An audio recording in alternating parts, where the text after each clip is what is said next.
Bonsoir, mardi 27 mai 2014, voici l'essentiel de l'actualité en Alsace et les titres que nous développerons ensemble. Une tentative d'enlèvement totalement inventée. La lycéenne d'Agno a reconnu avoir menti. Ils l'ont fait, les basketteurs de la SIG renversent Nancy in extremis et restent en lice pour une place en finale.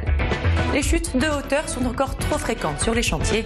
La directe d'Alsace s'efforce de prévenir ces risques d'accident. Elle avait prétendu que 2 hommes masqués avaient tenté de l'enlever au centre-ville d'Agno le 15 mai dernier. La lycéenne de 16 ans a reconnu avoir inventé ce scénario de toutes pièces. Des incohérences dans son récit et l'absence de témoins avaient semé le doute du côté des enquêteurs. Réentendue hier soir au commissariat, l'adolescente a finalement avoué avoir menti pour se donner de l'importance. Pour dénonciation de crimes imaginaires ayant exposé les autorités à des recherches inutiles, elle risque 6 mois d'emprisonnement et 7 500 € d'amende. Ce fut un incroyable retour. En renversant la situation dans les 5 dernières minutes du match, la SIG est toujours en course pour la finale de play-off. Les basketteurs strasbourgeois se sont imposés 62-57 hier à Nancy. Ils joueront le 5e match décisif demain au Rhenus. Prévenir les risques professionnels, c'est la mission de la directe. Priorité cette année à la prévention des chutes de hauteur. Échafaudage, console et autres structures ne respectent pas toujours les normes de conformité, d'où un contrôle nécessaire sur les chantiers. Reportage de notre correspondante orinoise, Émilie Jaffrat. Les chutes de la hauteur sont la 2e cause de mortalité au travail en France, la première dans le secteur du BTP. Des accidents qui coûtent 14 millions d'euros, soit 16% du budget total des arrêts de travail. Le ministère du Travail a ainsi lancé une campagne nationale de sensibilisation et de prévention des chutes de hauteur dans le BTP. Les chutes de hauteur tuent et qu'elles rendent invalides. En Alsace, nous avons par an 3 accidents mortels suite à une chute de hauteur. 300 personnes qui deviennent incapables au travail, qui sont invalides suite à une chute de hauteur. Plus de 3000 accidents du travail au total qui sont déclarés. À Mulhouse, un travail en amont est réalisé avec les maîtres d'œuvre sur les chantiers, un moyen d'évaluer et de contrôler les risques avant que le chantier ne se mette en place. Chaque chantier a ses particularités. Chaque chantier a ses particularités dans la mesure où ici vous vous trouvez sur un chantier où vous avez beaucoup de place, où il y a moyen de faire du stockage en toute sécurité, alors que quand vous vous trouvez en plein centre-ville, vous allez avoir des difficultés qu'il faut gérer parce que le chantier il va être juste au bord du trottoir et où le stockage, les approvisionnements du chantier seront beaucoup plus difficiles. Ici, vous avez une voie d'accès pour les livraisons, vous avez une zone de stockage importante, ce qui permet aussi de maîtriser les risques. Sur chantier, les visites se font à la discrétion du contrôleur, une visite qui peut durer jusqu'à 3 heures. Michel Audier gère une 40aine de chantiers. Aujourd'hui, elle a réalisé la visite de celui du pôle mère-enfant du centre hospitalier de Mulhouse. Sur ce chantier, on voit que quand même les risques de chute sont relativement bien maîtrisés dans la mesure où on réfléchit au cheminement des salariés. Par contre, il y a une grosse coactivité avec des travaux qui se font sans arrêt, un qui se rajoute, on va refaire un poteau, etc. Donc il faut être vraiment vigilant pour que toutes les zones soient tout le temps protégées contre les risques de chute. On voit quand même qu'il y a un encombrement important, donc on peut se prendre les pieds dans quelque chose et tomber. On voit que les salariés respectent quand même ce qui est mis en place et vont plutôt rajouter quelque chose que d'en enlever, mais c'est toujours vérifier que le mode opératoire de ce qu'on leur demande va être fait sans risque de chute. Un travail de terrain en corrélation avec les chefs de chantier, un travail plus compliqué encore lorsque le chantier passe à la phase seconde œuvre avec près de 300 personnes sur chantier. Je vais voir le chef de chantier déjà pour lui demander par exemple sur la zone que je trouve un peu moyenne de revoir les protections collectives. Si c'était plus grave que ça, il y aurait eu un arrêt de travaux. Là, il y a à améliorer la zone de travail. Donc je vais le voir pour qu'il fasse cette amélioration et qu'on rediscute encore de ces fameuses tours d'étaiement qui sont quand même un souci majeur et pour les salariés et pour l'inspection du travail qui doit faire travailler les salariés en sécurité. Sur 2000 chantiers en Alsace, 1700 observations ont été déposées, 142 arrêts de travaux ont été prononcés et une quinzaine de procès-verbaux établis. C'est le pèlerinage le plus important. Chaque année, près de 20 000 personnes se rendent à Lourdes pour le pèlerinage du Rosaire. Les inscriptions viennent de s'ouvrir. Plus de 500 Alsaciens font le déplacement à chaque édition. Mais force est de constater que la fréquentation baisse. À Strasbourg, les frères dominicains veulent redynamiser l'événement. On écoute Frère Benoît, directeur du Rosaire Alsace. Ce qui est extraordinaire, c'est qu'on y vit un moment de fraternité intense. où il y a beaucoup de tendresse entre nous, beaucoup de joie à vivre des moments où les choses sont dans le bon ordre, dans le bon sens. C'est-à-dire que les plus faibles sont en premier, sont les rois d'une certaine façon, et les plus forts, les valides, sont au service des plus faibles. C'est se nourrir intérieurement par de la joie, de l'espérance, par une confiance en l'humanité, en la fraternité humaine. Nous, ce qu'on aimerait bien, c'est effectivement qu'il y ait beaucoup plus de personnes qui sont dans la vie active, on va dire, entre 30 et 60 ans.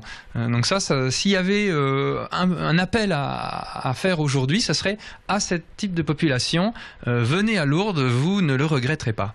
Chaque soir, une personnalité alsacienne s'exprime sur Alsace 20, c'est sous le grill, présenté par Olivier Anne. Face aux caméras, Flavien Neuvy, il passe la consommation des Alsaciens à la loupe. Regardez. La marque Alsace et son partenaire, la région Alsace, présentent Sous le grill. Flavien Neuvy, bonjour. Bonjour. Alors vous avez à nouveau examiné le budget des Français et crise oblige, presque tous se serrent la ceinture, mais surprise, les Alsaciens un peu moins que les autres. Oui, c'est vrai, quand on demande aux Français, par exemple, s'ils suivent leur compte quotidiennement ou quasiment quotidiennement, 84% des Français nous disent qu'ils le font et seulement 78% des Alsaciens. Donc effectivement, les Alsaciens non seulement suivent peut-être un petit peu moins leur compte, et puis ils ont peut-être aussi été un peu moins obligés, un peu moins contraints que les Français à faire des arbitrages dans leur budget. Oui, ces chiffres sont parfois étonnants. 69% seulement des Alsaciens, contre 76% de la moyenne française, affirment avoir dû renoncer à des dépenses prévues au cours des 12 derniers mois. Ça reste tout de même important comme chiffre, et je présume en hausse par rapport aux enquêtes précédentes.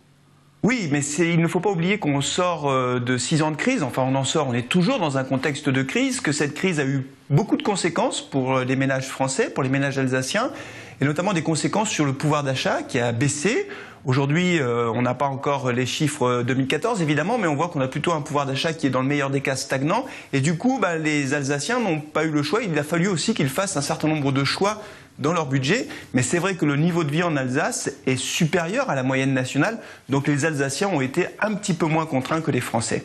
Alors pas de surprise et pas de spécificité alsacienne du côté des sacrifices, les travaux d'intérieur, la déco, les vêtements et les restos sont les premiers sacrifiés, mais les Alsaciens sacrifient moins que les autres les dépenses de santé, c'est un effet du droit local sans doute ça.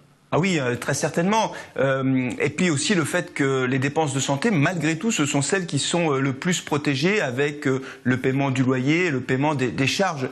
Mais malgré tout, on constate quand même que ces dernières années, un certain nombre de Français ont dû renoncer à des soins, et également en Alsace, même si le chiffre est moins important qu'au niveau national, puisque seulement 11% des Alsaciens nous disent avoir dû renoncer à aller consulter un médecin, par exemple. Ce sont des chiffres quand même qui traduisent clairement qu'il y a une évolution négative par rapport à cette dimension médicale, et que même sur cette dimension-là, certains Français malheureusement ont été contraints de faire des choix.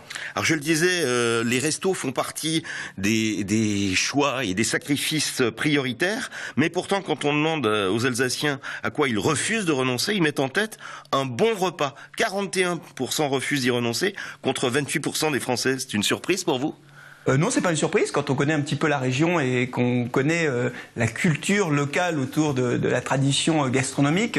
C'est pas vraiment une surprise. Par contre, il y a un point qui est très surprenant, c'est de voir que il y a plus d'Alsaciens qui ont été contraints de faire des arbitrages sur leurs dépenses alimentaires. On parle pas uniquement du restaurant, mais bien sur les achats alimentaires, que sur leurs dépenses de téléphonie ou d'internet. C'est-à-dire qu'aujourd'hui, et c'est vrai aussi au niveau national, les Alsaciens préfèrent rogner un petit peu sur leur budget alimentaire, les achats alimentaires, plutôt que de rogner sur leurs dépenses de communication. Aujourd'hui, les téléphones portables, ce sont des dépenses qui sont assez protégées dans le budget des Alsaciens.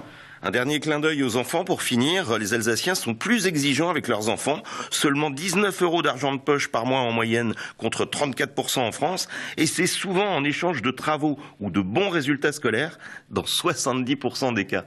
Oui, c'est du donnant-donnant en quelque sorte. Ceci dit, les Alsaciens sont plus nombreux également à donner de l'argent de poche à leurs enfants que la moyenne nationale. Et cet argent de poche, en moyenne, représente 19 € par mois. C'est un montant qui est inférieur à la moyenne nationale. Ce qui veut dire en réalité que les Alsaciens donnent plus vite de l'argent de poche et aux enfants qui sont plus jeunes, et donc des montants moins élevés évidemment, mais ceci est certainement avec l'objectif de donner une éducation budgétaire le plus tôt possible à leurs enfants.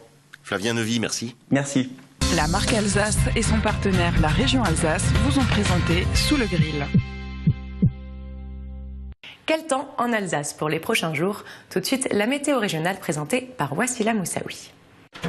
La météo avec le groupe Stylet qui depuis plus de 45 ans souffle le chaud et le froid pour votre confort.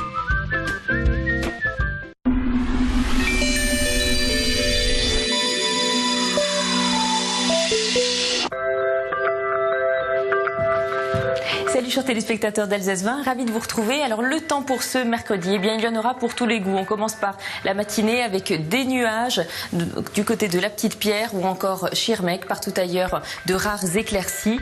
Les températures au lever du jour varieront de 9 à 10 degrés, 9 degrés pour Colmar ou encore du côté de Saint-Louis, 10 degrés la maximale pour Schirmeck, l'agglomération strasbourgeoise, la Petite-Pierre ou encore du côté de Niederbronn.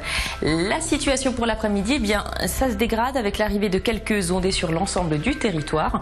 On gagne quelques degrés par rapport à la matinée avec une moyenne de 17 à 19 degrés. 17 degrés la minimale du côté de Schirmeck, la Petite-Pierre, 18 degrés pour le nord vers Wissembourg ou encore l'ensemble du Haut-Rhin, Colmar ou encore du côté de Mulhouse et 19 la maximale pour Strasbourg. La tendance pour le lendemain, eh bien un ciel mitigé avec des nuages notamment dans le nord de la région et quelques rares éclaircies dans le reste du territoire. Des températures qui varieront au cours de la journée de 10 à 20 degrés.